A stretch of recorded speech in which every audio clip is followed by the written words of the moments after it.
Okay, guys, there she is. Waiting. We did good. We did good. I like the finish. Not that you're gonna see anything with this camera, but yeah, I didn't look over every inch yet, but I will as I give it its final blocking when that day comes.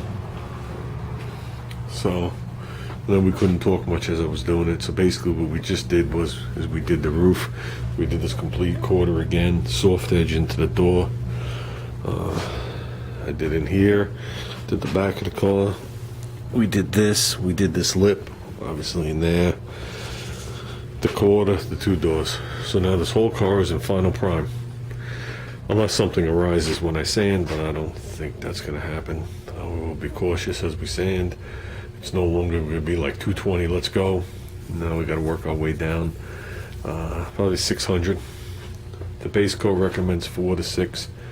So I have 400 sticky back, for the long board.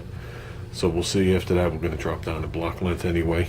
You don't need a 2-foot block to do 600. Next in here is a cleaning. Now the walls are just totally covered in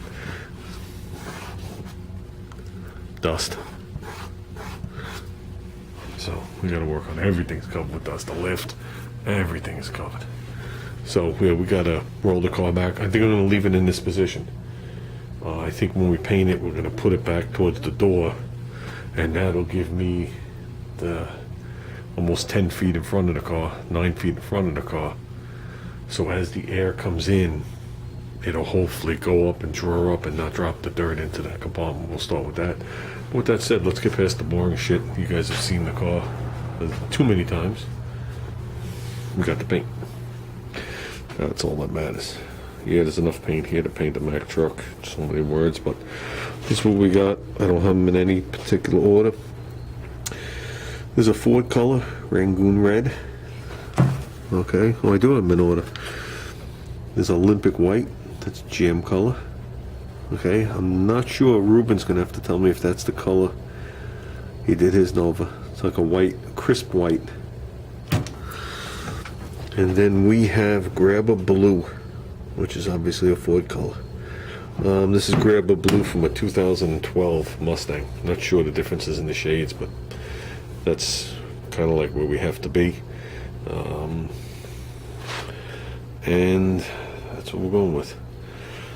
Learned a couple of good things about DBU yesterday. I did a little more research on it. DBU is like the original. That was the first urethane I sprayed.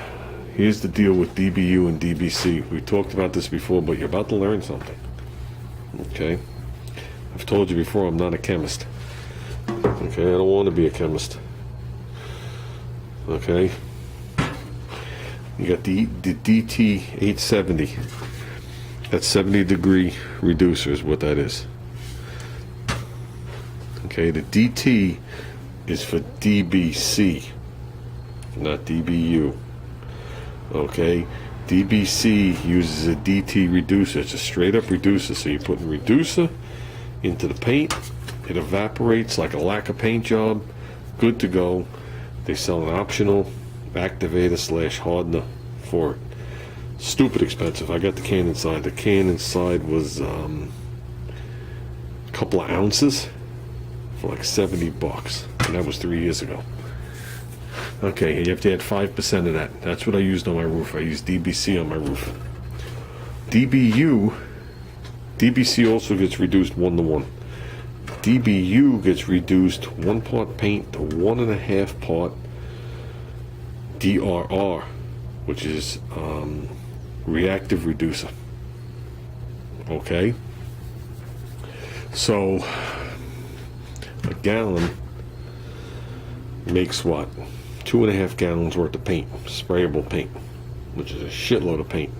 To show you that it's it's a decent quality paint, and this is not thinned. This is straight out of the ready to go.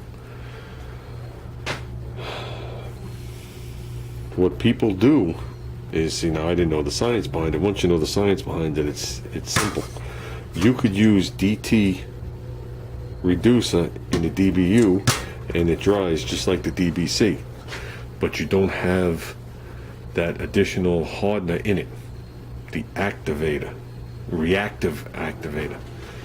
Okay, so you can run into the same problems with chipping if rocks hit it, or masking and stuff like that, but that's what people do because they won't waste their money on the reactive reducer, because the reactive reducer is just like a urethane activator. Once you open it, it's time dated. Okay, some people spray argon in there or whatever it is. Reducer's reducer. So a lot of guys that still use the DBU or have old DBU are mixing it with the DT reducer. Okay, but if you want to mix it the same way you'd run the normal DBU, like I plan on doing it, is you use the DT reducer, okay, which is regular reducer. That's just their brand on there. This is 70 degree mid-temp, and for every 32 ounces you mix, so that means if I take this and reduce it with this and I have a quart of it, okay, you add 1 ounce of urethane activator, and that now makes your regular reducer a reactive reducer.